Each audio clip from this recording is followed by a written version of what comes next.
Okay, I guess I don't have to ask the first question because I'm sure that everybody in the audience knows what that question is going to be. So is it Oracle now, or is it MICROS, or where are we? Well, it's actually Oracle MICROS. Oracle MICROS. Right. And so how do you see, I mean, that's a big announcement in the industry. Actually, There's a number of big announcements in the last 60 days. Right. But how do you see that impacting MICROS's business?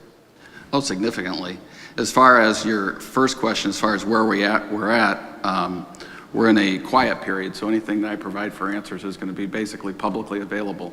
We're in what's called a change in control period that occurs from the time that they announce the acquisition to the time that LEC happens, or legal entity combination. So I'm just trying to not get myself fired right now with answers I give you on the question. Okay, well, we'll try not to ask you anything to get you fired. How about that? Appreciate it. But as far as the future, I mean, you've been with MICROS quite a while. You lead, the North American side of this. Do you see major change coming, or do you see, how do you see that integration? Certainly. There's a lot there to that, too, as far as what the answer could be. But, I mean, Oracle just made the most significant investment in this industry ever, with a $5.3 billion investment in MICROS. Our growth has been strong over our history. 25 plus years that I've been with MICROS as either a distributor, or the last 20 years direct with MICROS. But Oracle didn't buy MICROS to just continue the same growth, continue the same market share, more of the same for sure. So they're going to be they've already made it publicly noted that they're going to be very aggressive about growing our product base and our services. So they're going to accelerate the investment that we've made previous into product development and customer support primarily. Great. Now, over the last year, MICROS has focused on and played up a lot of fanfare around tablet-based and technology and mobility, including introducing your own lines, but not necessarily with the MICROS label on it, but with some partnerships in there. Where is MICROS's investment? Where do you see that going? Well, from a marketplace standpoint, we see it going, to a large extent on-prem, not just off-prem mobility, but on-prem to be a very mobile world in the future, to help operators just get ruthlessly efficient and much more engaging with the guest experience to enhance that. So we just see mobile as an on-prem strategy that just continues to accelerate. We're just finishing a 15-month collaboration and have just launched our most recent line of tablets. The collaboration with Microsoft and Intel to bring a couple new form factors, an 8-inch and 11-inch form factor with payment, et cetera. That's on the floor today. But you see that as a going forward strategy for MICROS in the hardware side, right. To shift what was the traditional terminals to tablet terminals. Does it become all tablets at some point in stands, or what does it become? It becomes to a large extent. I don't know that it's all tablets. There'll always be fixed workstations, I believe, in certain spaces like behind the bar. Part of our workstation strategy is, a new 15-inch fixed. I call it the middle form factor, 11-inch, which can be fixed, mounted, or mobile, and then an 8-inch mobile. But we certainly see mobility on-prem as a trend. So mobility really takes us into a whole different area of e-commerce and a number of different things, in that.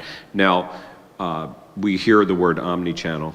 The words omni-channel used quite a bit. Consumer engagement is used, connecting the dots, okay. Right. So we got the key words here. So how do you play into that, or how do you see your role pulling that together? We're going to be very much a part of that. I guess I could be 100% buzzword compliant, right, and say all the right things. But I don't think I'm going to say anything that's astoundingly, insightful to this audience of CIOs as far as, omni-channel or digital or, consumer engagement strategies. But we're certainly very focused on that being a part of our, entire solution stack. But you know what? I hear you say that you're not going to say anything that's going to be a surprise. But on the other hand, as we just heard with a couple of the speakers before you, they really talk about investment in R&D.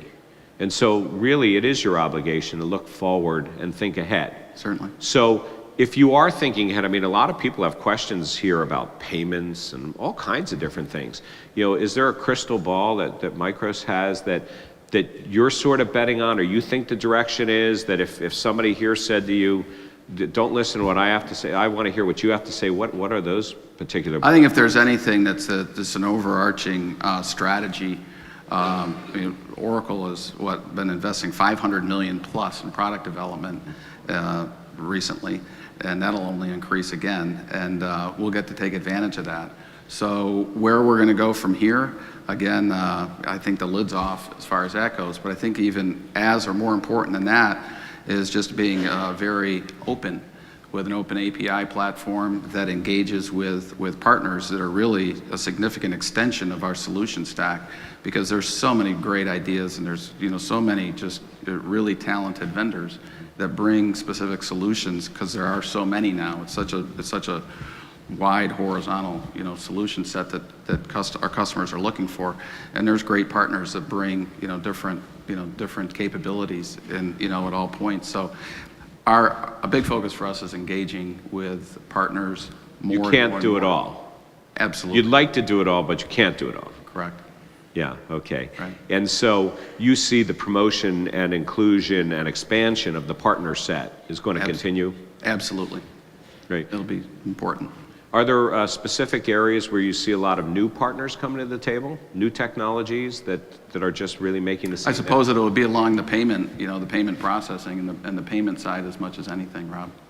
Okay, and also you're obviously a global company. You're working in global different areas, so I guess you really have to meet the demands of your customers, and also those partners are different market to market. Certainly are. Does it give you the opportunity to bring some things in the North American market that you saw somewhere else? Well, certainly like EMV, we've been providing EMV solutions in EME and AP and most recently Canada now for several years. So we get to bring a EMV-ready payment solution. You couldn't resist one of the buzzwords, right? Yeah, sorry. Well, yeah. But I mean, it's certainly that is a big area, right? Certainly, it's coming, and there's no avoiding it. So that's an example of your question, where we get to leverage something that we've done globally here domestically. So what about data hosting and cloud-based services and software as a service model? And obviously Oracle is huge in those areas. Right. How does that play into the future of where MICROS is going versus where they've been in the past? So we'll continue to support our on-prem systems, and they're the most proliferate POS systems in the world right now. But we'll continue to support and expand that with mobility on-prem and off. But we'll continue to focus and grow our cloud-based solution for sure. And we just see that accelerating more rapidly with Oracle. So I'm going to ask you a question you're not going to answer, but do you see that with Oracle getting some pressure on which systems and which applications, if they don't fall within the Oracle strategy and plan? Or I don't know if pressures are right. I think keeping options available. What's very important is through all this is that we either both protect and enhance our customers' existing hardware and software investment. Well, and because there are a couple things we do know is that the customer at the end of the day drives what applications and things they want to use, and there may not all be a MICROS solution. Correct. And actually it may be solutions that are many of the people that are coming up on the stage this morning. So I think you really have to stay open to that. Not just stay open, but actually use that as a strategic advantage of MICROS offering. And embrace that going forward. And that includes on the hardware strategy as well. It seems like there's a lot more options today globally hardware-wise. Certainly, whether we white label, right, or whether MICROS white labels the hardware? Correct, or not, or just integrates third-party hardware as necessary. So, right. So there's a white labeling going on here. There could be. Okay. There's people that have done it a lot better, faster, cheaper than what we can on our own, right? Right. In traditional design and manufacture, we couldn't possibly get to I mean, the margins are obviously very thin. But when you look at infrastructure and investment, especially in a franchisee community, you can't just flip the switch and tell everybody to replace all their hardware all at once. And no.